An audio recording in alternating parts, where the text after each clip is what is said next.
அகிலமெங்கும் உள்ள தமிழ் நேயர்கள் அனைவருக்கும் பரம்பரை ஜோதிடர் உங்கள் மனோ பாலாஜியின் அன்பான வணக்கம். மீனராசி அன்பர்கள், இந்த 2026 மே மாதம் கிரக பெயர்ச்சிகளால் உங்களுடைய ராசிக்கு எப்பேற்பட்ட வளர்ச்சி இருக்க போகுது அப்படிங்கிறத பற்றி தாங்க இந்த பதிவில் இப்போ நம்ம பார்க்க போகிறோம். ஃபஸ்ட் டைம் பார்க்குறவங்களா இருந்தீங்கன்னா சப்ஸ்கிரைப் பண்ணி பெல் பட்டன் அழுத்தி ஆல் ஆப்ஷன் கொடுங்க.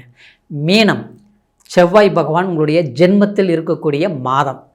11ஆம் தேதி தனஸ்தானத்தில் தனக்காரகன் அப்படின்னா 2ஆம் அதிபதி 2ஆம் இடத்தில் ஆட்சி பலம் அடையக்கூடிய மாதம். இன்னும் சொல்ல போனோம்னா சூரியன் 2ஆம் இடத்துல உச்சமடைய போகிறார். உண்மையிலேயே அற்புதம். ஏன்னா நீங்கள் இந்த மாதத்தில் சுக்கிரனும் பார்த்தோம்னா 3ஆம் இடத்துல உங்களுடைய ராசிக்கு 3ஆம் இடத்துல ஆட்சி பலத்தில் இருப்பார். நாளில் பார்த்தோம்னா 4ஆம் பாவகத்தில், அதாவது சுகஸ்தானத்தில் பார்த்தோம்னா குரு பகவான் இருப்பார். கண்டிப்பாக இந்த மாதம் உங்களுக்கு சிறப்பான ஒரு நல்ல மாறுதலை அடையக்கூடிய மாதம். காரணம் என்னென்னா, ஜென்ம சனியிலும் அதே நேரத்தில் கடுமையான சில மன உளைச்சலை சந்தித்த மீனராசி அன்பர்கள் ரொம்ப நல்லவங்க. அடுத்தவங்களுக்கு உதவி செய்யக்கூடிய ஒரு மனசு, கடுமையான போராட்டம் குணம் கொண்ட, அதாவது ஒன்று அடையணும்னு நினச்சா அதுக்காக எவ்வளோ போராடியானாலும் சக்ஸஸ் பண்ணக்கூடிய ஒரு திறமையானவங்க மீனராசிக்காரரு. ஆனால் நம்ம திறமை வேலை செய்யலை, நம்மளுடைய உழைப்பு முன்னேற்றத்தை கொடுக்கல, பண நெருக்கடிகளை சந்திச்சிங்க, குடும்ப வாழ்க்கையிலையும் சில சிக்கல்களை சந்திச்சிங்க, நம்பினவங்களும் நம்மளை ஏமாற்றி நம்மளை காயப்படுத்தி கஷ்டப்படுத்தியிருப்பாங்க. ஆனால் இத்தனையும் பாதிக்கப்பட்டிருந்தாலும் தன்மானத்தை விட்டு கொடுக்காமல் முயற்சி எடுத்துகிட்டு இருக்கிறீங்க பாருங்கள்.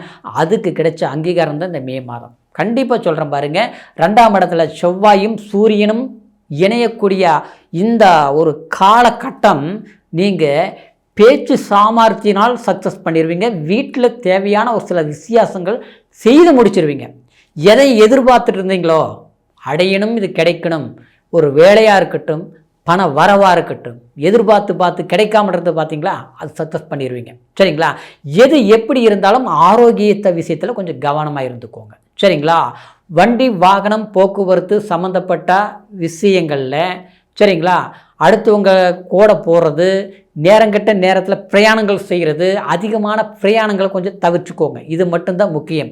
ஆனால் குடும்பஸ்தானத்தில் நல்ல விசேஷங்கள், அதே மாதிரி திருமணம் சார்ந்த ஒரு சௌபாகிய விஷயங்கள் இதெல்லாமே நடத்தக்கூடிய கமிட்மெண்ட் முயற்சி எடுத்து ஒரு டேட்டை ஃபிக்ஸ் பண்ணக்கூடிய மாதமாக இது இருக்க போகுதுங்க. சரிங்களா? அடுத்தது 3ஆம் இடத்துல சுக்கிரன் சஞ்சாரம் பண்ணிகிட்டு இருப்பாருங்க இந்த 14ஆம் தேதி வரைக்கும். அப்போது அந்த 3ஆம் இடங்கிறது நம்ம முயற்சி ஸ்தானாதிபதி, நம்மளுடைய மனசு எல்லாத்த விட, சரிங்களா, நம்மளுடைய பின் சகோதரன் சகோதரி அந்த ஸ்தானம் ஆச்சுங்களா. அப்போது இந்த நம்முடைய மனசு நல்லா இருந்தால் தான் நாம் எடுக்கிற முயற்சி நல்லா இருக்கும். அந்த முயற்சி நல்லா இருந்தால் தான் அந்த காரியத்தை சக்ஸஸ் பண்ண முடியும். சரிங்களா? அப்போது இந்த சுக்கிரன் நிச்சயமாக உங்களுடைய உள்ளத்தில் ஏற்படக்கூடிய சில நல்ல விஷயங்கள் அது சுமூகமாக நீங்கள் முடிப்பீங்க. சரிங்களா? சில குழப்பங்கள் இருந்து பார்த்தீங்களா, அதுவா இதுவா அப்படியா இப்படியா, வீட்டில் சொல்கிறது நமக்கு பிடிக்கல, நாம் சொல்கிறது அவங்களுக்கு பிடிக்கல, சரிங்களா, நினச்சது கிடைக்கிறது பிடிக்கல, இந்த குழப்பமெல்லாம் விட்டுருங்க. பிடிச்ச மாதிரி நினச்ச மாதிரி குழப்பம் இல்லாமல் நல்ல விஷயங்கள் நடக்கும். சரிங்களா? அப்புறம் பார்த்தோம்னா குடும்பத்தில் இருக்கிறவங்களே நம்மளை புரிஞ்சுக்க மாட்டேங்கிறாங்க, நம்மளை காயப்படுத்துகிறாங்க ஆச்சுங்களா. நாம் ஒரு மெஷின் மாதிரி, ஒரு பொம்மை மாதிரி உழைக்கிறோம், கஷ்டப்படுறோம், ஆனால் சம்மந்தம் இல்லாமல் நம்ம தனியாக இன்றைக்கி வாழ்ந்துட்டுருக்குறோம். ஏன்னா இவங்கெல்லாம் எப்போ புரிஞ்சுக்குவாங்க, அவங்க நமக்கு நல்லது பண்ணுவாங்கிறத விட நம்மளை விலகி நம்ம இப்போ தனியாக இருக்கிற போது எல்லாருக்கும் சந்தோஷமாக இருக்கிறாங்க. இந்த உலகத்தில் சொன்ன மாதிரி எல்லா சந்தோஷங்களும் இருக்குது. ஆனால் அந்த சந்தோஷங்கள் நாம் அனுபவிக்கிறதுக்கு அந்த பாக்கியம் இருக்கணும். அதுக்கு நம்ம நேரம் நல்லா இருக்கணும். சரிங்களா? அப்போது நீங்கள் நல்லவங்களாக இருந்தாலும் ஏதோ ஒரு சூழ்நிலையினால் மீனராசிக்காரரு தனிமை, வெறுப்பு, சில விஷயங்கள் கை கட்டி வாய் கேட்டல, அப்புறம் நம்ம நம்புறவங்க நம்மளை ஏமாற்றங்களை சந்திக்கிற மாதிரி நம்மளை காயப்படுத்துவாங்க. அப்புறம் இந்த மாதிரி பண விரயங்கள் அதிகமாகும்போது நமக்கு ஒரு தாழ்மையான ஒரு விஷயம் என்னென்னா, எல்லாமே நம்மளை வந்து எதுவுமே நமக்கு சந்தோஷமாக அமைய மாட்டேங்குது, எதுவுமே கிடைக்க மாட்டேங்குது, இந்த விஷயங்கள்ல இருக்குது பார்த்தீங்களா? அதுதான் நம்மளுடைய நேரம் சொல்கிறது. அந்த நேரம் சாதகமாக இருந்ததுன்னா நம்ம சக்ஸஸ் பண்ண முடியும். அப்படி பார்த்தோம்னா இந்த மாதம் உங்களுக்கு சக்ஸஸ் பண்ணக்கூடிய ஒரு மாதமாக தான் இருக்க போகுது. என்ன, சனி மட்டும்தான் 7.5 சனி பலவீனம், மற்ற கிரக மாதக்கோள்கள் உங்களுக்கு சாதகமான காலம். 6ஆம் இடத்துல கேது.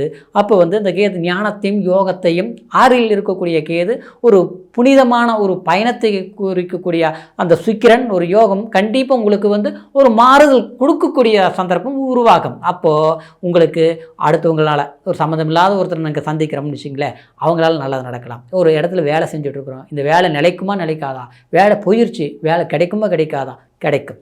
அதாவது இருக்கக்கூடிய பிரச்சனைகளை தீர்க்க முடியும். அதே மாதிரி நம்மளுடைய குடும்பத்தில் இருக்கக்கூடிய மன வருத்தங்களும், குடும்பத்தில் இருக்கிறவங்க நம்மளை புரிஞ்சுக்குவாங்க. அது கணவனாக இருக்கட்டும் அல்லது மனைவியாக இருக்கட்டும், நம்ம பெற்ற குழந்தைங்களாக இருக்கட்டும், சரிங்களா, இல்லை நம்மளை அதாவது நம்மளே பார்த்தவங்களாக இருக்கட்டும், அப்பா அம்மாவாக இருக்கட்டும், எப்படி இருந்தாலும் சரி, ஆக மொத்தத்தில் நம்மளை, ஏன்னா உங்களுடைய நல்ல உள்ளங்கிறத விட உங்களை உதாசனப்படுத்துவங்களுக்கு முன்னால், அதாவது நீங்கள் நல்லவங்கிறது மட்டும் இல்லாமல் உங்களுடைய உழைப்பு, உங்களுடைய தன்னம்பிக்கை, உங்களுடைய திறமை என்னங்கிறத மற்றவங்களை புரிய வைக்கக்கூடிய ஒரு மாதமாக இந்த மாதம் இருக்க போகுது.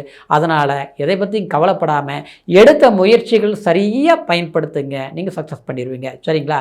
இப்போ சொன்ன பலன்கள் கோச்சார் அடிப்படையில் நான் சொல்லியிருக்கிறேன். கோச்சாரங்கிறது என்னங்க, நம்ம ராசி, ராசிங்கிறது மதிங்கிறது சந்திரன். சரிங்களா? நம்மளுடைய சிந்தனை வந்து ஒரு என்ன மனசில் தோணுதோ அதை ஆசைப்படுவோம், அது ஜெயிக்கணும்னு நினைப்போம், சாதிக்கணும்னு நினைப்போம். அதுதான் சந்திரன். விதிங்கிறது என்னன்னு தெரியுங்களா, நம்ம வேலை செய்கிறோம், அந்த சம்பளம், அது வந்து அதனுடைய தூண்டுகோல் நம்ம அடையணுங்கிற பாக்கியம், அதுதான் லக்னம். சரிங்களா? அதாவது மதி சந்திரன்னா விதி உயிர் ஆச்சுங்களா, லக்னம். அப்போது இந்த பிறப்பு ஜனன ஜாதகம் தான் அந்த லக்னத்தை நிர்ணயம் பண்ணக்கூடியது. நம்ம பிறந்த நேரம் இருக்குது பார்த்தீங்களா, எந்த ஊரில் பிறந்திருந்தாலும், எந்த வெளிநாட்டில் பிறந்திருந்தாலும், அந்த சூரிய உதயாதி நாளிகை வச்சு தான் லக்னத்தை நம்ம எடுப்போம். அப்போது அந்த லக்னத்தில் வரக்கூடிய அந்த கிரக சுழற்சி ஒவ்வொரு திசைகள் மாறி மாறி வந்துட்டுருக்கோம். சிலர் பார்த்தோம்னா ரொம்ப கஷ்டப்பட்டுட்டு இருப்பாங்க, ரொம்ப கஷ்டப்பட்டு திடீர்னு பார்த்தோம்னா ஒரு சக்ஸஸ் மனிதர் ஆயிடுவாங்க. சரிங்களா? குறுகிய காலத்துக்குள்ளே. அதில் என்னென்னா அவங்களுக்கு யோகமான திசை புத்திகள் நடக்குதுன்னு அர்த்தம். சரிங்களா? சிலர் பார்த்தோம்னா நல்லா இருப்பாங்க, பார்த்தோம்னா வாழ்க்கையில் குடும்ப வாழ்க்கையிலேயே சில பிரச்சனைகள் வந்துடும். யாருக்கு உயிருக்கு உயிராக நேசித்து வாழ்ந்தாங்களோ சம்மந்தமில்லாமல் பிரிஞ்சு போயிடுவாங்க, பிரச்சனைகள் வந்துடும், தொட்டது பூராமே பாதிப்புகளாக வரும். அதெல்லாம் என்னென்னா ஒரு பலவீனமான தசாபுத்திகள் நடக்கிற போது. சரிங்களா? அப்போது நம்மளுடைய எதிர்காலம் எப்படி இருக்குது நம்மளுடைய ஜாதகத்தில் பார்த்து தீர்மானிக்க முடியும் இல்லைங்களா? ஒன்று மாற்ற முடியாது, நல்லது கிட்ட தெரிஞ்சு நம்ம எச்சரிக்கை இருக்கலாம் இல்லைங்களா? அந்த மாதிரி உங்களுடைய ஜாதகத்தை ஒரு முறை பார்த்துக்குங்க. உங்களுடைய ஜாதகம் நம்மக்கிட்ட பார்க்கணும்னு நீங்கள் நினச்சிங்கன்னா கீழே இருக்கிற நம்பருக்கு ஃபோன் பண்ணி உங்களுடைய date of birth, time, place மூணையும் தெரியப்படுத்துங்க. ஆன்லைன் மூலியமாக கூட அருமையான பலன்களை பொறுமையான விதத்தில் கேட்டு தெரிஞ்சுக்கிட்டு இனி வரக்கூடிய காலத்தை அற்புதமாக தீர்மானிங்க. சிறப்பாக மீனராசி அன்பர்கள் எதிர்காலத்தை சிறப்பாக செல்வாக்க மகிழ்ச்சியோட வாழ்க்கையாக உங்களுக்கு அமையும். மீண்டும் அடுத்த பதிவில் உங்களை சந்திக்கும் வரைக்கும் நன்றி, வணக்கம்.